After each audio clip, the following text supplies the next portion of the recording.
Waalaikumsalam warahmatullahi wabarakatuh.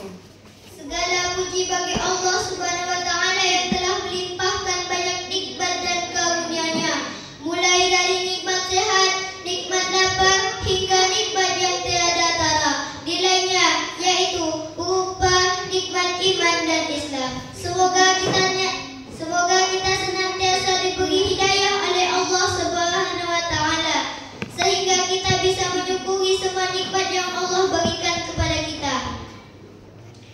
Kedua kalinya, tidak lupa pula, semoga salawat serta salam kita tetap tercurahkan kepada baginda Nabi akhir zaman, Nabi Muhammad sallallahu alaihi wasallam, beserta